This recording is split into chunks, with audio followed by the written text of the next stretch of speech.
Hi everyone, and welcome to the WSJ book discussion of Jessica Hagedorn's Dogeaters, which we have right here. We're joined today by our host, Marlon James, who selected the book. Hi, Marlon. Hi. And we have a special treat. Jessica is here with us as well to discuss the book. Hey, Jessica. Hi. So thank you both so much for coming, and sorry to our viewers, we got started a little late because of the snowstorm.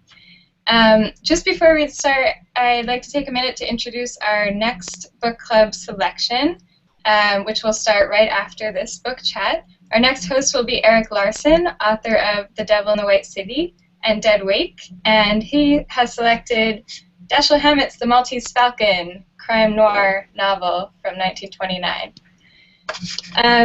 But today we're here to talk about Dogeaters, and Marlon, for those of us who read the book earlier or are just catching up, could you start by just giving a sort of brief summary of the book?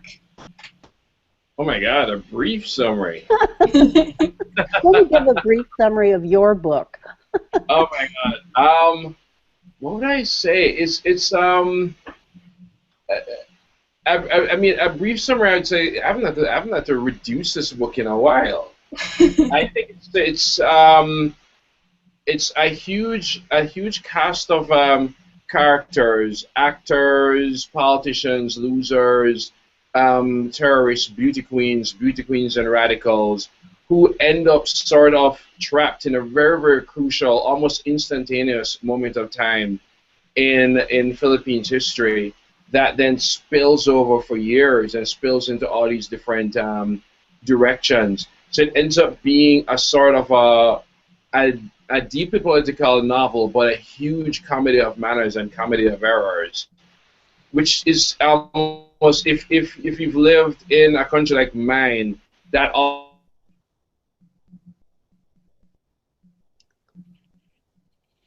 Marlon, are you there? Okay, well, we'll come back to that. So, Jessica, this book was published in 1990. Could you give us a little bit of background on sort of what you were doing at that time and how this book came about? Well, I'd been writing and also working in the theater as a performer, but always dreaming about writing my first novel. And my first novel I knew was going to be set in the Philippines. And I felt in the late 80s ready to tackle it as a writer, and so I started writing from the notes that I'd been sort of accumulating for years. Things I'd observed, narratives I'd heard, political events, things like that. And I just sort of started with the story of this young girl and her childhood and went from there. And it took me about 5, 6 years to, write and rewrite and do all that work. And, that was the process. And it was really important for me to do that because no novel of contemporary Philippines felt satisfying to me, and I really wanted to sort of grapple with it, what was going on there at that time, which was very, very, very turbulent times. Yeah. Well, one of the things that Marlon and I talked about in our first discussion about this book was sort of the huge cast of characters that's involved. And I know that was something that he's picked up on in his own work. Can you tell me a little bit about how how that sort of affects the narrative and why you chose to tell the story that way? Well, I think Marlon and I share this sort of affinity for this kind of narrative because a traditional type of novel can't really capture the story we're trying to tell about our cultures, which are complicated cultures, hybrid cultures, and have so many different points of view. And also to capture, I think, the comedy, as he says, the very dark comedy and the tragedy of it, and the irony.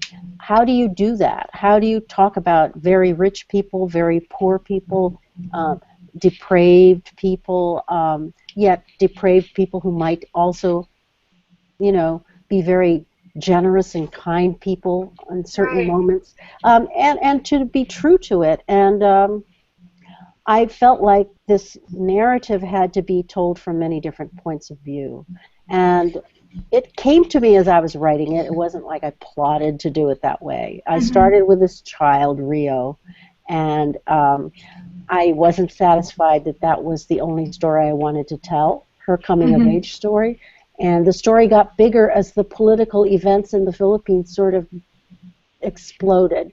It was towards the end of the Marcos dictatorship in the Philippines, which was a really significant time and a very oppressive time. So you actually started with Rio's story first and then developed the sort of later political aspect. Wow, that's really interesting. I didn't realize that. Yes, and it wasn't planned that way. Yeah. It always starts that way, with one character, and then you realize, as much as you may love that character, that one person can't tell the whole story. Exactly. Yeah. Yeah. Go ahead. I was curious about Marlon's. Do you mind if I ask him a question about his new novel? Yeah, of course. History. Which was that character for you? The character you began with, who you were in love with, and then you wanted to add every. Is there one of those characters that came to you? One. It was this character Bam Bam. Who's the second character to appear, and he's just almost all violence, all hate, all brutality, and but it also shows how he got that way, and he was the first. But yeah, even in the midst of writing him and seeing how his story sort of exploded into everything else, I realized that I needed more than just his voice. Yes, but he was a character. It's funny. He's a character who has appeared in different shapes and forms from college. That sort of ghetto hopelessness was originally like a woman in a story I wrote like 20 years ago. Reappeared again in another story. A lot of what I've written with him was stuff that was sketches that I just had strewn all over the place that just never found a novel for it. Wow. So he was kind of looking at me for a while. So, Marlon, I think we got cut off before when you were giving the summary, but could you just go back to when you first read Dogeaters and tell us about your experience? Dogeaters there's this really interesting time in the late 80s, early 90s when we have a really, really good book distributor. I mean, they're doing an almost thankless fight. So every now and then, I think because it was just after Jessica's book was in the Entertainment Weekly's top 10 books that year, and it was suddenly in Jamaica, and the cover and the story and just hearing what it was about drew me to it without knowing much about it. And I've said this, when I read it, it just hit me. It resonated so deep with me because I said it to Jessica when I met her. I said it's the best novel about Jamaica I've ever written. Except it's set in the Philippines, and you ask somebody from Guyana, they'll go, "It's the best novel about Guyana I've ever written." It's like, yeah, that is it. And that voice, I've never heard it before. I've heard some people trying that voice from the other side, this sort of Orientalist view, this sort of white character trapped in non-white hell kind of narrative, and to just totally sort of flip that, and it just felt it was a novel that I could just, I don't want to say take ownership of. I just felt it was, somebody wrote our story. And it really wasn't there. It was usually when it's there, it's in a very sort of academic or very sort of very kind of sedate and lifeless prose, and this just jumped up like wildfire. It just sort of bounced off the page, and I just didn't know. I grew up very British colonial. Narrative for me is reader, I married him. So hearing the language and the languages throwing against each other and the characters and actors and beauty queens and all these people who I know. You grew up in a country, you know all of them. You know all of them even you don't know all of them. So it was just so amazing to be immersed in it. It's the most Jamaican I've ever felt with a novel. It's about Philippines. Oh, what an honor. Thank you. And I know when we talked earlier, Marlon, you had this really great analogy that you said the language was kind of like just throwing a bunch of balls out and you watch them go all different directions. And it's sort of so dynamic and alive and kind of changing. Yeah, I mean, it was a Maya Angelou quote that I remember hearing from I was like 12 and it never left me. She says, literature is just grabbing words together and rolling them in a ball, like throwing them against the wall and watching them bounce. and I was like, wow, I had no idea novels could bounce. Yeah, I mean, I think one of the things that I found most striking about this book was its use of all these different languages. It kind of pulls in slang and all these different words and phrases that are new to someone like me who doesn't speak multiple languages. Can you talk about that sort of effect in writing and what it does to the reader's experience? Is that for me? Yes. Yeah, for both of you, yeah. Oh, for the both of us. You get the hard question. It should be for the both of us because I feel a real kinship with Marlon's work, and it's great to hear him feel at home in my book. That really is profound for me.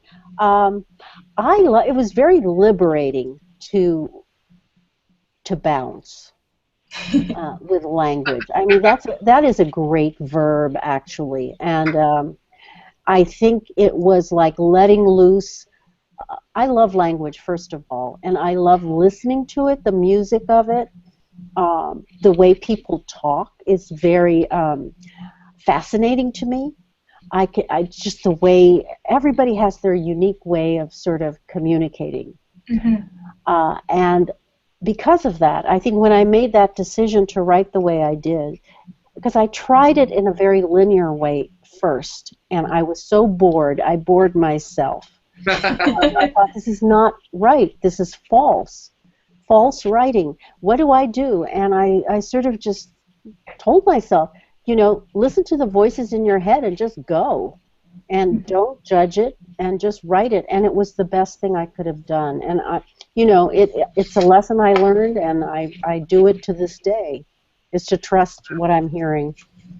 It's so great to hear that, because I had to, even with writing this book, I also had to do that sort of unlearning in a way, that get away from get away from this sort of idea you might have about what is a good line, a good sentence, even a good novel, and write the voice you heard in your head. Yeah. So we're going to start taking a few questions from readers now. And here's a question for Jessica.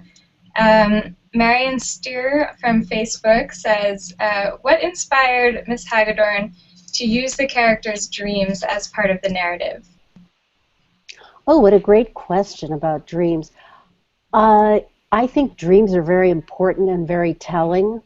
And I know there's a school of writing that does not agree with dreams at all. They think dreams are sort of a little gratuitous in literature, but I believe in the significance of dreams. And actually, the first version of Dogeaters came from a dream my mother had, and which she had told me, and as a child she had told me about this dream she had that was so out there.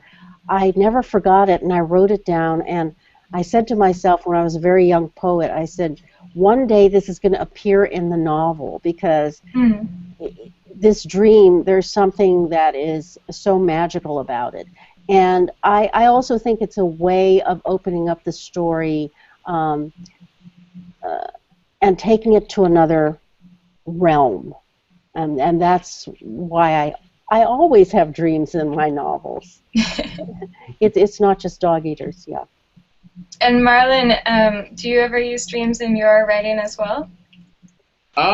Yeah, I think in many ways the more spiritual characters, certain of the ghosts in my novel, Mm-hmm. um, Yeah. you know, that. But yeah, it's ever since I heard that Frankenstein was Mary Shelley's dream. Huh. Yeah, Okay.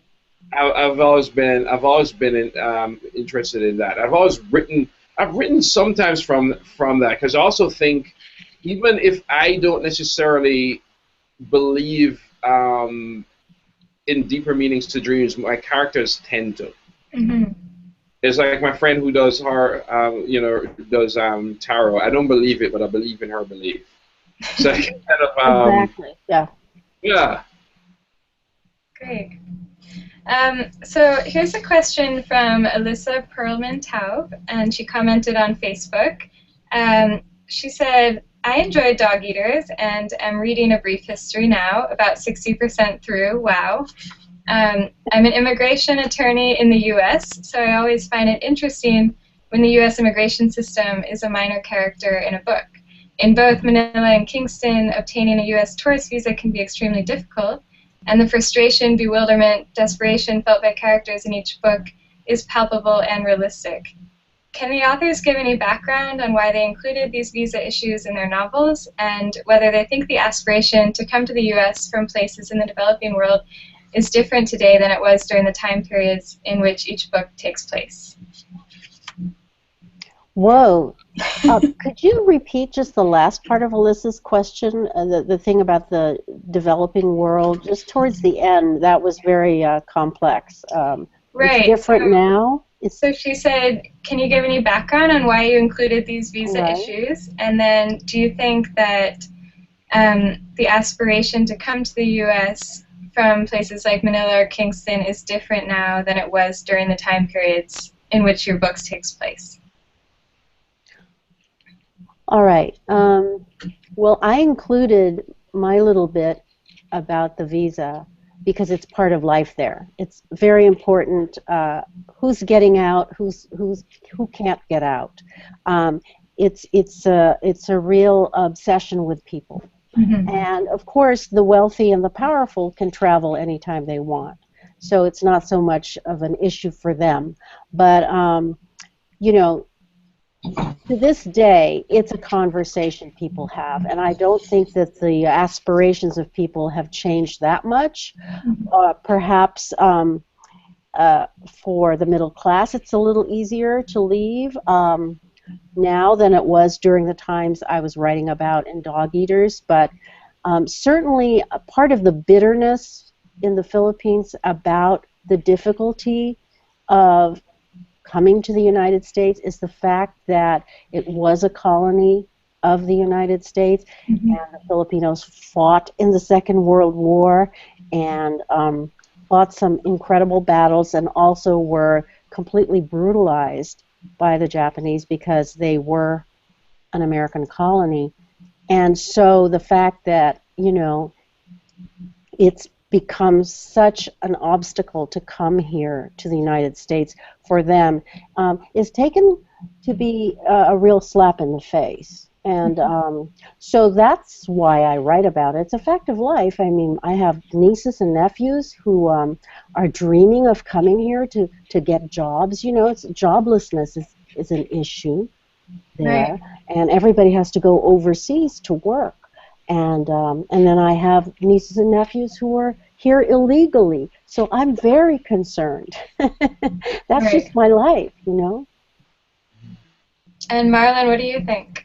Oh my God! Honestly, everything Jessica just said, Mm-hmm. all down to a T. For example, we have a big resentment to the UK because we're one of the few former colonies that need a visa to go to the United Kingdom, and we fought in both world wars, and people. I mean, there are novels about that, how stunned Jamaicans and people from the Caribbean were at the hostility, the racism, and all of that. Mm-hmm. But to bring back to the States, it's an obsession that dominates every aspect of Jamaican life. You go to the Jamaican embassy, you can even tell the "I got the visa" pose. Oh, yes. Yeah, you know, when they leave and they open the book and they just almost about to burst in tears because they got the 2-year visa. It's because the idea of just escaping for a better life and the idea of a better life, not even what the reality might be. And that's something. It just represents that. It represents dreams. It represents fulfilling goals that you wouldn't think of in Jamaica. It's again, talk about we have tons of Jamaicans who are here illegally. We have we have a long tradition of, say, of mothers in particular migrating first, children almost spending their childhood without their parents, then Right. migrating. It's a huge part of the sort of not it's a huge part of the local culture. Waiting on a visa, it's a huge part. I remember even going through that process myself and just feeling really humiliated. You know, lining up in a line that went out like 3 blocks, being insulted too, but you know you have to stay because you need to get that visa. It's a really, really work kind of subculture. The person waiting and being told yes or no. It's Yes, like that. one of the most vivid images to me, and it still happens to this day, which is fascinating, was as a child coming home from school, and we had to pass the beautiful boulevard that was by the ocean. That was also where the American Embassy was located. And you'd see the line, The visa line. the visa line in that hot sun, just going down the esplanade, you know. People, just old people and young people, and you know, with the umbrellas, or they didn't think to bring an umbrella, and the sun is boiling, and it's moving along like inch by inch, you know. So I don't forget things like that, and it's just such an important part of the fabric of life there. Right. And it's a huge part of the Philippines America, Jamaica America discussion. It's a huge part of it.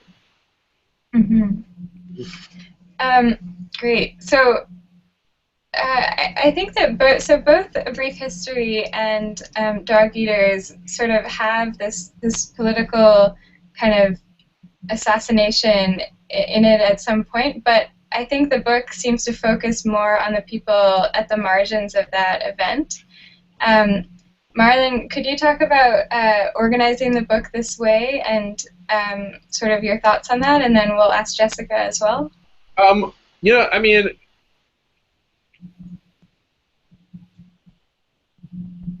can you hear me Yeah. still? Yeah. Mm-hmm. I can hear you. Can you hear me? Okay, maybe let's start with Jessica. But you can probably see. Ooh. Jessica, do you want to start?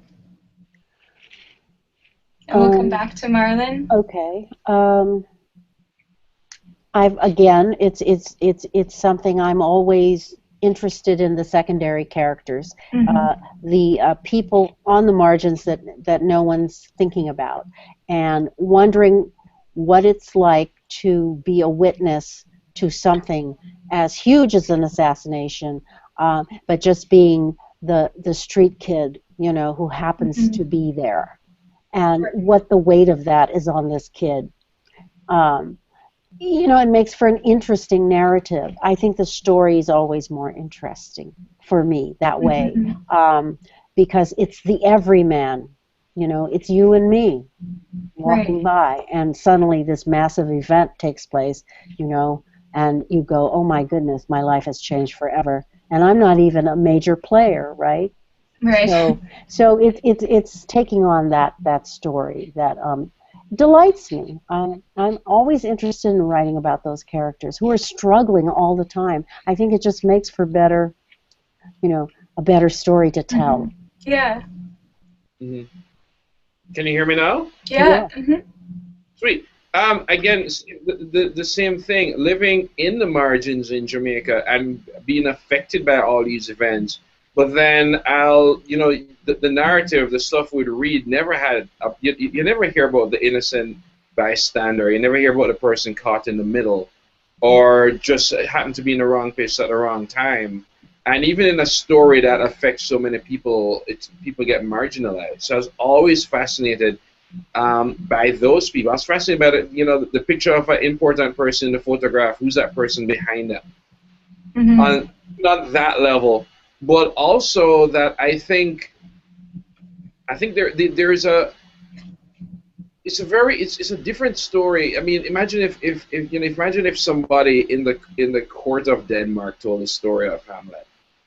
It's such a different view. It's a view you never see and never really hear. And I was really interested in that because I'm one of those people. I was one of the somebody in the crowd or the bystander or the person who heard the event on TV, and the ways in which things in which you're not even directly connected to have profound changes on your life. Mm-hmm. Which again, Dogeaters was one of the first books where I saw that. Because I pretty much grew up with Victorian lit. That doesn't happen in Victorian lit. Or you have to search really hard. Search really hard for it. And I think also when you go out on those margins, you end up with this sort of national story, which isn't pompous, which isn't trying to be this big story that tells the whole narrative of the country. But if you want to get it, it's the sort of pulse of the country. That's how you get it. It's sort of like, to use a non-fiction example, of what Stud Sturkell did. Mm. That sort of all these voices add up to one sort of national narrative, one sort of human. Oh, that's great. Narrative. Yeah. And Marlon, are there other specific ways that your reading of Dogeaters has influenced your writing? God, how is it not influenced my writing? I'm a big Jessica fanboy. She had no idea. I did not. I did not. I swear to God. In so many ways. Growing up, for example, I give it one specific. Growing up and being educated the way I was, the first thing I tried to do was kill lyricism. Because I was taught to write in a very astringent, very proper sort of British sort of way. Mm-hmm. So the idea that and it took a sort of kind of bleaching. It took a sort of getting rid of the bones. We're talking about the bones. The bones isn't very proper. It's not straight English. Mm-hmm. Getting rid of the idea that you have to be of a certain pedigree, either rich or educated or so on, to be a voice in a story. The idea of switching the narrative around, so it's from the bottom up instead of the top bottom. Just swallowing up all this pop culture that I didn't want to forget because I'm going to write serious lit. Mm-hmm. And it was just sort of one of those books that gave me permission to write. So I could talk all day about it. I loved what you said about the absorbing the pop culture, because I think that is really evident in both A Brief History and Dogeaters, this sort of drawing from popular culture and including gossip and news items and television shows. And also, this is another thing. Also, we talked about it on our phone call before. Mm-hmm. The narrators who second guess the other narrators. Oh, right, yeah. Yeah. Who in some ways even attack the other narrators. It's sort of even in the midst of telling a story, whose story is this? Right, yeah, I was so shocked by that. You're reading this whole narrative and then all of a sudden it's like the rug is pulled out from under you. That's fun. Big fun. I would love Jessica to talk some more about that, because it was for me when I first read it, this sort of, so we're at the end and here comes this person like, what are you talking about? Right. My cousin. Like, it never happened that way. It's totally different. Yeah. Well, I had a very lively family of, they could gossip all day and they did it well, right?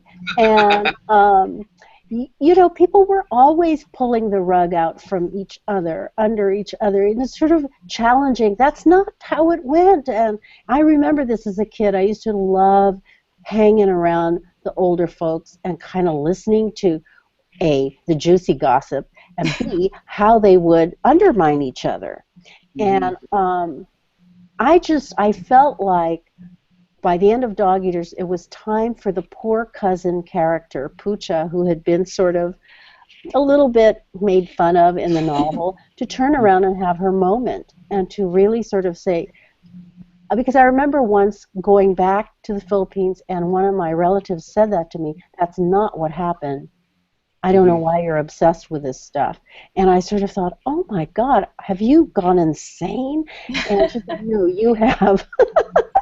And she was so clear about the truth for her. And I had to question myself, and I thought, well, that's the way we all are. You know, we all think we have this sort of little road into the truth, and it's our truth, and it's how we saw it, it's a story we want to tell. And, you know, I could imagine some people getting very angry with you, Marlon, going, that's not what happened, man. Yeah. Are you kidding me? You know, yeah. So it's beautiful. I mean, that's what writers are there for, you know. You could whip us. We're the whipping boys. I think also with our storytelling, even when you're telling a story, the authority of the narrator is not like something that's beyond question. Absolutely. Yeah, in Jamaican folk storytelling, we have this saying at the end. It's saying, "Jack Mandora, me not choose none," which is sort of a half African way of saying, you know what, I'm not accepting your version of the story. Where's the next one? And it's almost it's a call and response thing in Jamaican culture. You tell your story, and I basically say to you, you know what, I don't accept that. Where's the next one? Ooh, I love it. I love it. It's hilarious, and it's again it's a story's never done. No. In cultures, it's never done. Yeah, I mean, on that sort of same note of pulling in all these different perspectives, I loved, Jessica, that you included news reports and that some of them were fake and some of them were real. Can you talk a bit about including those in the book? They made perfect sense to me to include those news. I call them tidbits, because when I was writing Dog Eaters, I went back. The final year I was writing the final draft for my editor, I went back to Manila and lived in my father's house and was determined to finish my rewrites. And of course, there was so much going on at that time right around me, a lot of violence, a lot of, there were kidnappings, and the news, I was reading the newspapers every day because I don't know about Jamaica, Marlon, but the newspapers in the Philippines are really far out. And, you know, depending on which newspaper you pick up, right, including the tabloids. So I'm just even talking about the regular newspapers that are sort of respectable. But I mean, the stories were so fantastical, and we're told with such a deadpan sort of, well, this is the way it is, you know. And I just thought, I cannot not use this stuff. It's beyond me. I could not have invented this. It's incredible literature, and the truth is better than anything I could have fictionalized. And so, you know, that's how it began. And then once I started, I sort of couldn't stop. And it was happening here too. The New York Times was reporting all these amazing events, but also these interviews with the First Lady at the time, Imelda Marcos, who is like the dream queen. And she's a mystic, and she's, you know, you can't make up the things she used to say to reporters. So, you know, I thought, well, I'm going to have to incorporate this because it belongs in this world, and it's going to expand the world I'm trying to present to, you know, the reader. This is very, very vivid and wacky and chaotic world that's also very beautiful and its own thing. And I just wanted to circle back and sort of say, you know, why I wanted to include, and I wonder if Marlon had the same sort of instinct, things like gossip and storytelling and unreliable narrators and, you know, and the beauty queens and the tabloids, is because that's our culture. And it's also a culture that's been, you know, when I was growing up, there was the high culture and the low, right? And it was always like, well, you can't read those comic books because they're the comic books of the masses, or you can't go to those movies because they're the common people's movies, you know, and there was this real sort of contempt for our own popular culture. And in a way, part of my task with Dogeaters was to kind of pay a tribute to all these things that I found were so important in my growth as a writer, which included everything like comic books and, you know, silly movies and ghost stories and all that good stuff. Mm-hmm. Yeah, I say with Jamaica, I don't trust facts. I trust rumors. it's you know, for also, you know, if for no other reason that if I want to know what's going on, you still sort of check the pulse. Yes. Of the country and of what people are saying, what people are whispering, what people are gossiping. A lot of this novel I wrote came out of gossip. If I really want to know what happened to Bob Marley, I'm not going to find it in a book. And yeah, the all these different, this huge, again, big cast of people. Different Jamaica is such a small country, and there are like 7 different Jamaicas. You know, the class divisions and the ways in which people play it, and the rule of gossip and rumor, and then throw reggae music into it, and reggae is sort of voicing stuff that you wouldn't hear. Our newspapers were pretty sort of ridiculous as well. We had a right-wing one and a left-wing one, and the left-wing one would just come. The left-wing one, the editor was also a member of the right-wing party. Sorry, the right-wing newspaper, the editor was a member of the party. So there'll be these huge manifestos acting as if they're articles. It's just total propaganda.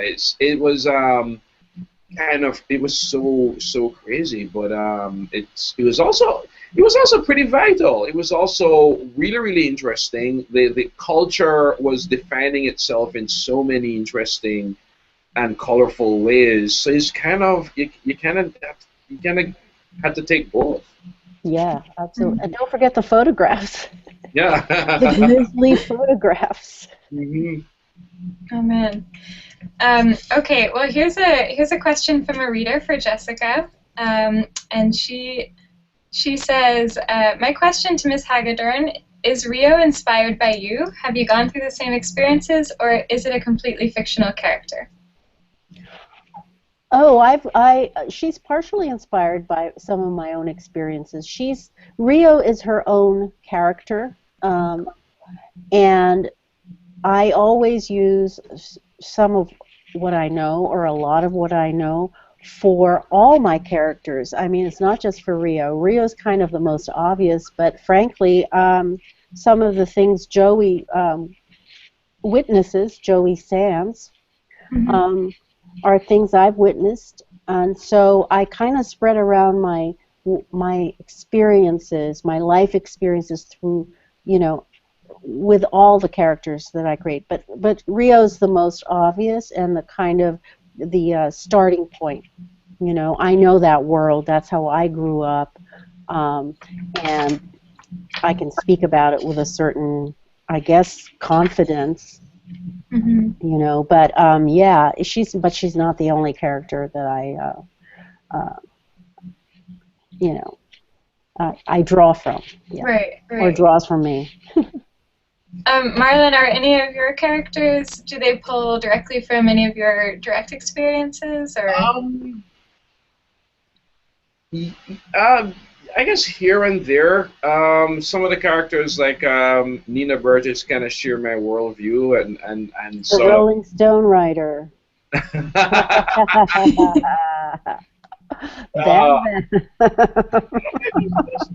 I mean, the Nina has her view of Jamaica, even the part where she says, "I hate politics and I hate that I'm supposed to know." Stuff like that. That's a lot of just in sort of different things they would say or do, and that's exactly how I would think, but not necessarily one person as a stand-in. Yeah, but they're. I mean, the Prince thing is totally because I am a big, huge fan of Prince. Uh-huh. I had to get Prince in there. So. Just happened to show up at Kingston. Well, I was going to say, when you're having fun with your books, writing, when you're in that mode of you're on a roll and you finally kind of see the light at the end of the tunnel and you're no longer just sort of going, what is this book about? You're finally there and you're in control somehow and you're having so much fun. You're having fun. All the characters are stand-ins. Hmm. Because the empathy is there for all of them. And I think, I have big fun with the generals and the soldiers, the very people who are so terrifying, because I feel like I've sort of opened the door to their humanity for myself so I can write from their shoes. And I think that, Yeah. that you hope for that everybody, not just Rio, becomes you. And you're using your own life. Like, what would I do if I were in a room and I had to torture someone? You have to sort of write it well. Mm-hmm. You have to know that moment. Very unpleasant. You have to fall in love with all of them. You have to fall in love with all your characters, the good ones, the bad ones. You have to. I think one review I couldn't remember said that the one thing he didn't appreciate was because I spent so much equal time with everybody, he couldn't figure out who he should root for. I was like, well, okay. I was like, thanks. That's exactly what I was going for. You have to. It's not a matter. I think it's not a matter of let's find the good in everybody. Sometimes a character's range is bad to worse. But you have to do that Grace Paley thing. You have to get under the rock of their reasoning. Or because a writer spends so much time with characters, so much time thinking about them, so much time writing, second guessing, figuring out how they would behave, start erasing more of how you would think and putting more of how they would think. You spend a lot of time with these people. You fall in love even with the terrible ones. Right. So here's one question from Celeste, who wrote on Facebook. This is for both of you, and she says, what books opened your eyes to other cultures and blew you away with their artistry when you were younger? 100 Years of Solitude. Oh. Kiss of the Spider Woman by Manuel Puig are the two books that I think showed me the possibilities of novels. Wow. Yeah. Should I jump in? Yeah. Yeah. Well, I already spoke about Jessica's book, and Jessica's book is definitely one of them. Salman Rushdie's Shame. For almost exactly the same reasons. Just as sort of the hardest thing for me to do when I was a writer was liberate language. That was the hardest thing. And those two books in particular. There's also a nonfiction book actually, Always Running by not Richard Rodriguez. Michael Ondaatje. Is that the one? No, it was a nonfiction one, Always Running. It was it's not Richard Rodriguez, it's somebody Rodriguez, I can't remember. But Ondaatje's English Patient also, when I read English Patient, after reading it, I felt like I dreamt it all up. It was, but for me also, I think, actually, a lot of comics, actually. Yeah. Yeah, a lot of comics and really, really commercial fiction like Kidnapped and Hardy Boys and we used to get these really super right-wing exploitationist novels in the 70s like The Executioner and The Penetrator and The Destroyer. These are actual books. Who and they're wrote always them? these sort of. Who wrote them? I don't know. This guy. The pen name was Don Pendleton. Huh. And the guy, the executioner's name was Mac Bolan. Okay.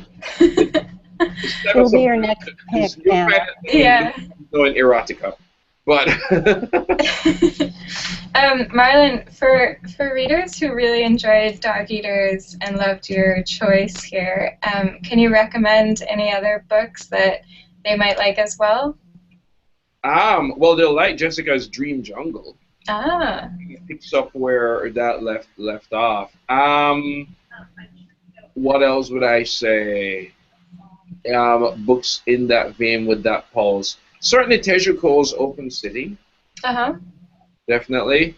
I also like, we're talking about Marquez. Marquez is nonfiction, like News of a Kidnapping. Mm. Yes, I love that book. Yeah. I love that book. He's such a fantastic journalist. News of a Kidnapping, certainly. Caribbean books. There's a great book called Mile by Erna Brodberg. Uh-huh. Yeah, and Mile is, for want of a better description, Mile is like our white magic to Obia being the black magic. Huh. It's a great book, Mile. It's amazing. Oh, great. Yeah. Well, I think we just have time for one more question, and I'll pick it. This is for Jessica from from Estro Chakrabarti on Facebook, and she says, for Jessica, do you have any plans to write a sequel to this novel? I'm really interested to know what happened to Daisy and Joey, and for that matter, Rio. Oh, it is interesting.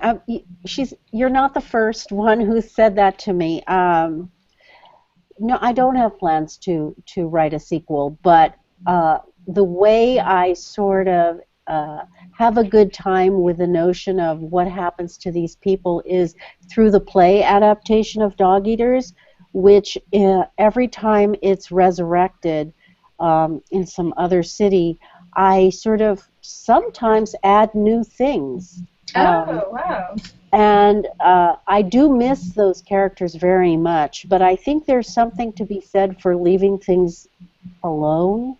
Mm-hmm. And, you know, if those characters are very captivating and haunting for people, I'm very happy, and I sort of want to leave it that way. It's kind of like with musicians, you know. I want to remember you the way you were. I don't need to see the museum show. So I don't have plans, but nothing is ever set in stone for me. So yeah, I may do that. Who knows? Yeah. I'm sorry, did you say earlier that there's going to be a new adaptation of your play? Well, when Dogeaters is going to be done in San Francisco, we're talking about possibly, you know, I had to do a lot of cuts when I was developing that script, and there were scenes I really hated to see, you know, disappear. But it was for purposes of streamlining the show and making it very effective. And I feel like the play has its own life, and that each production can have something different about it. So I've been talking to the director about the possibility of maybe bringing back some of those sequences that were not seen in New York, or writing new things. Even this conversation we're having today with Marlon, I suddenly thought, oh my God, there's a scene in the play in which everybody's just gossiping. The assassination has happened, and people have like crazy stories about what they think happened. And I thought, oh, it would be really fun to redo that scene again. Yeah. Rewrite it with even other things now. You know, because you can. Nobody, you know, you don't have to do the play the way it's always done. Right. So that's a vehicle that feels very elastic to me. Mm-hmm. I was going to ask you how you handled the sort of switch undercutting of the main narrator at the end of the novel in the play. Like, does that happen where Pucha comes back and says, no, it doesn't happen that way in the play as well? It did in one production, Uh-huh. in an early production in which Pucha had a bigger role. Okay. And in the streamlined public theater version, which is the version that's published, that doesn't happen, but other characters sort of say that same thing. You know, it's not what you think it is. you know. So, I mean, there's always a possibility of bringing Pucha back because, you know, Rio's not just the narrator now. It's kind of, in the play, it's a very different experience. Right, right. Yeah. Marlon, is there anything you wanted to ask Jessica that I didn't ask?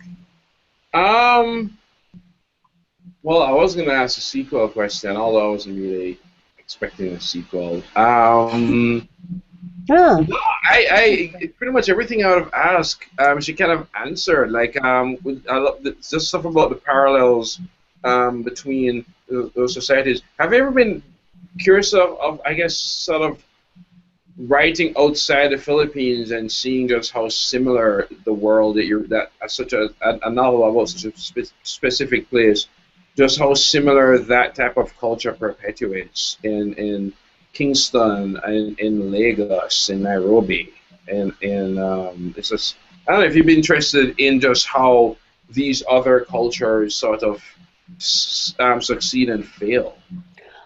I'm very interested. You know, my last novel, part of it's set in Mexico, and I sort of purposely, you know, did that because I'm very interested in those parallels. And I was going to say, you wrote the novel I would have wanted to write about Kingston. You know, it's so incredible to me that you wrote Brief History because, you know, I've always been intrigued by what happened when, you know, that assassination attempt was made, and I had gone to Kingston with Entezaki Shange. We were going to investigate it. We were so crazy back then.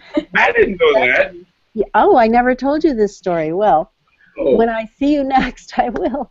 But, you know, that's how connected we felt to all of it, you know, that it was our story, too, and he was our singer, and, you know, and I certainly... you know, was very upset. So you wrote this novel, and I thought, oh God, that's, you know, that's a novel I would have wanted to write. So I'm so happy you did. All right. Well, thank you guys so much for being here. Marlon, thank you for your great selection. And Jessica, thank you so much for trudging through the snow to get here. Thank you, Anna. Really appreciate it. And thank you so much to our readers and viewers. And we'll see you next time.